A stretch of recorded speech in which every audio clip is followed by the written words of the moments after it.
Hammer that thumbs up button, hit the subscribe button, give that bell icon a slap to turn on channel notifications. Okay, hood's up with secure arm on the hood, and that comes from the, well, just above the fender, inside the engine compartment. Okay, so now, let's get under the side here. You noticed, if you're at any time familiar with auto mechanics, that there's some parts missing. You're clever. So we have taken out, there's a panel here that's removed, and I've completely removed the fender well plastic molding. Fairly easy. You have two mounting screws here. And there's another one there. Another one up, oh there it is, right there. And there's another one over here. And there's another one, where is it? There. And there. All 10mm head bolts. Be very careful with them. They are exposed, they do get rusty, and if you turn them too fast, they will snap. And then you've got to, basically drill them out, tap and die them. Big problem, big pain in the butt, big time suck. So don't use air tools on these, just use a ratchet and your own muscles to remove it. Okay, so that's out. I'll show you the parts after. So now, there's a couple of different schools of thought to get the alternator out, and you can see parts of the pulley over here, tensioner pulley. Some guys basically have to remove, or recommend removing the axle. Yeah, you don't want to do that. You basically do not want to do that. So what we've done, I'll go into the engine or into the vehicle here, is a couple things. We've taken out the ball joint from the steering arm right there, which is basically a 17mm bolt. Soak it with lots of liquid wrench, and that will loosen up the bolts, and you can basically take it out with a good long screwdriver carefully. Do not split the rubber of the boot on the steering knuckle, or the ball joint I should say, because then you have to replace that and these guys. Just don't do that. We'll get under the vehicle in just a second. Okay, this is the side panel that I was mentioning before. These are all the screws that hold the side panel in, as well as the fender well plastic cover. Basically looks like that.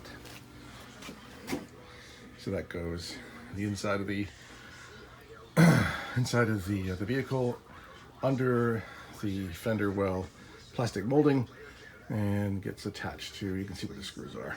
Now under that, if you go over here, under that is the bracket. So under the bracket, you have two bolts, or on the bracket you have two bolts.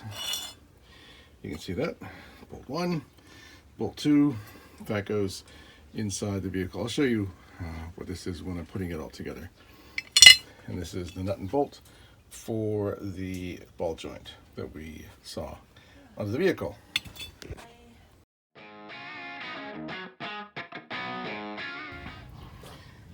Okay, underneath the vehicle you'll notice that the pan that is in this area has been removed. Tricky bit about this one is good old rust.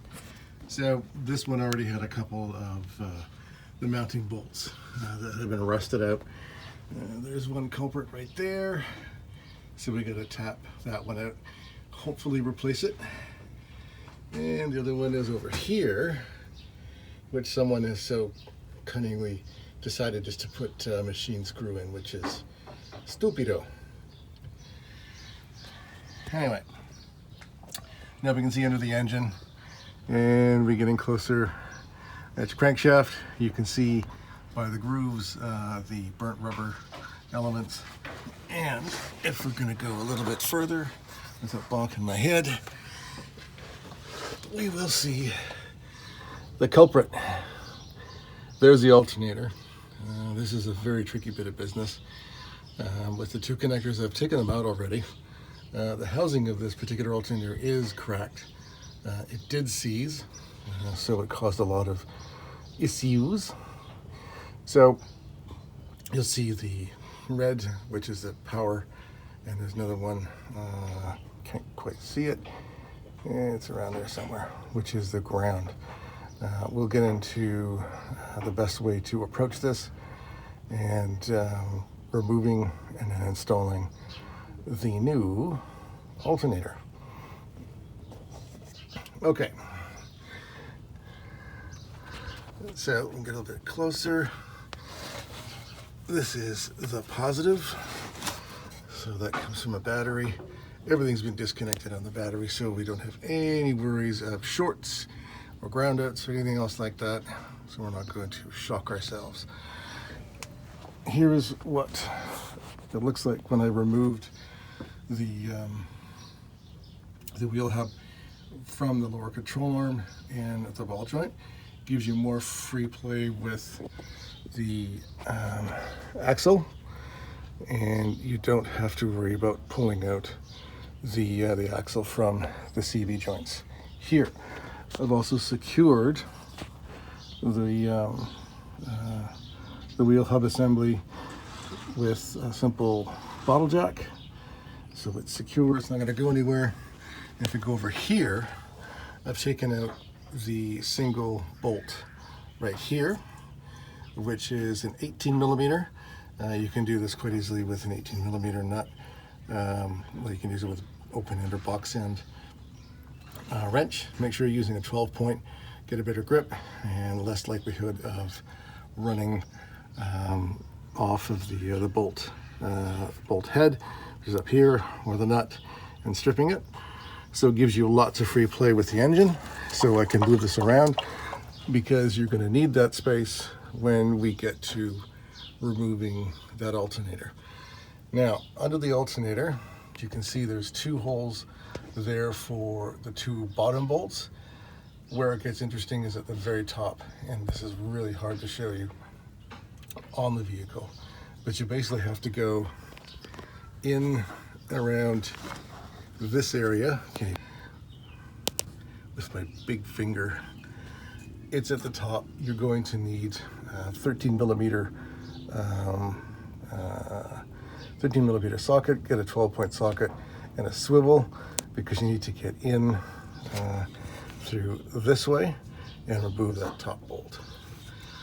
And then once that's out, it's a matter of prying it out and then removing that alternator. So let's go to it, shall we? Hammer that thumbs up button, hit the subscribe button, and give that bell icon a slap to turn on channel notifications.